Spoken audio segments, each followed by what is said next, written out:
المساحه كبيره قوي، حمراء اهي مساحه كبيره قوي، وبعضها يبقى وارم مرتفع عن الجلد. دول 4 انواع من الحساسيه، ممكن واحده مثلا للتراب، واحده للبيض، الثالثه للعدس، الرابعه مثلا للصوف. طيب عرفنا بقى، بنقول له خلاص انت مش هتاكل بيض، انت هتعمل كذا، انت الحاجات دي كلها. عرفني ازاي؟ ما هو ده المهم. ما هو دلوقتي احنا بنحط انا دلوقتي جاي لنا عيان، احنا عندنا مسببات الحساسيه دي الخراسات بتاعتها. يعني عندنا البروتين نفسه بتاع البيضه احنا عاملينه محضرينه موجود عندنا الاضطراب عاملينه التركيز بتاعه ده احنا يعني عندنا مواد عندنا لكل المسببات عندنا في المكان اللي فيه اختبار الحساسيه. بنعمل ايه بقى؟ بنحط المواد دي على جلده، وبعدين بالتفاعل زي ما بنعمل تفاعل بسيط كده بماده مخصوصه كده او بآلة بسيطه. ايوه بيحصل التفاعل ده ونسيبه ربع ساعه نص ساعه، وبعدين نقراها بقى، ده اسمه القراءه. يقول له اطلع بره وتعالى لي بعد ربع ساعه. كويس. ويديني مره ثانيه بعد نص ساعه، ابص الاقي معلوش حاجه، يقول لي روح انت ما عندكش حساسيه يا ابني وانت كويس قوي خلاص. ما كان جالك ليه؟ ممكن بقى التشخيص خطا بقى.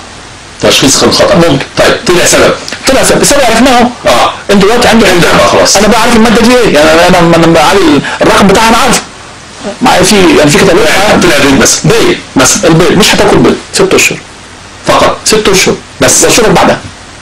وبعدين وهمنعك من اللحم، وهمنعك من الدجاج، لحم الدجاج، وهمنعك من الطيور كلها، وهمنعك من طيور الزينه، وهمنعك من الريش خلاص. واي دواء اللي ما هو له علاقه بالبيض، واي دواء دخل في البيض، واي بسكوت، واي حاجه طالعه من البيض، يبقى همنعك من كله. تسمع كلامي ان شاء الله تخف. 6 شهور على الاقل تمنع المسبب الرئيسي هو البيض، على الاقل وهو داخل في اي حاجه اخرى من 6 شهور الى يعني اقصى حاجه عندنا 4 سنين. وبعدين ان شاء الله بيخف تماما الفتره دي. وبنديله نشوف بقى الاعراض اللي عنده حساسيه ايه، عنده صدر ولا جلد ولا انف، نديله ادويه على حسب الجهاز المصاب. خلاص طلع بعد كده مثلا عنده حساسيه كمان للاتربه، هو البيض هيتحكم فيه خلاص، بس التراب هيتحكم فيه ازاي؟ هو غصب عنه هيشم التراب، يبقى هو التراب هيشوفه غصب عنه موجود حتى تحت من تحت الباب ومن تحت الشباك كل حاجه. نديله امصار ضد التراب. مش هتمنع بقى هي امصار، بنساعد بقى. اخد تليفون. الو السلام عليكم. وعليكم السلام ورحمه الله. اتفضلي يا فندم. ايوه انا كلام الدكتور. معاك الدكتور مجدي. اتفضل. ايوه اهلا وسهلا. ايوه كنت بقول لحضرتك يا دكتور، هو انا لما باجي اخد نفسي وكده باخده عادي، بس لما ما بعرفش اخده للاخر، لازم اقعد اتاوب او مثلا اقوم اقعد اتحرك لحد ما اعرف اجيبه.